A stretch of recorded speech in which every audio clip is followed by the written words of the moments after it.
Great personality mister শপথজ্যোতি sir, স্যারের জন্য একটা জোরদার হাততালি চাইবো। সেই একটুখানি সময় স্যারের সাথে বসেছিলাম, ওই গ্রেট অপরচুনিটিটুকুর কথা শুনেছিলাম। বিশ্বাস করুন, ওই সময় আমার বিজনেস করার মতো কোনো কন্ডিশন ছিল না। আপাতমস্তক টিউশনে ব্যস্ত ছিলাম। 60 থেকে 70 হাজার টাকার টিউশনি করতাম ঘরে বসে। ইংলিশ মিডিয়ামের 4 থেকে 5টা ব্যাচ ছিল। ওই জায়গায় দাঁড়িয়ে আমার প্রথমবার মনে হয়েছিল এইসব অপশন মানুষের জন্য, রে ভাই আমার লাগে না, কারণ 70,000 টাকার টিউশনি ঘরে বইয়া বেতন দেওয়া। বিশ্বাস করুন, বাবার অবস্থা খুব বেশি ভালো ছিল না, পায়ে একটা অ্যাক্সিডেন্ট হয়েছিল। তখন মনে হয়েছিল টাকা যেহেতু আছে তাহলে অল্প কিছু প্রোডাক্ট ব্যবহার করে দেখি।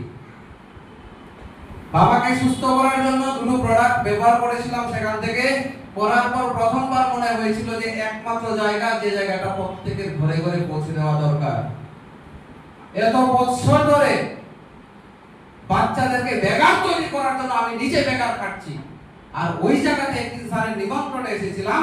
তার জন্য মনে হয়েছে একমাত্র প্ল্যাটফর্ম, যে জায়গাতে নিজের স্বাস্থ্য, পরিবারের সুরক্ষা, আমার নিজের ভবিষ্যতের কোনো ধরনের টেনশন নেই, পাশাপাশি আমার জন্য সম্মান এবং প্রতিপত্তি সবকিছু একটা জায়গায় মিশ্রণ তৈরি হয়, সেটা হলো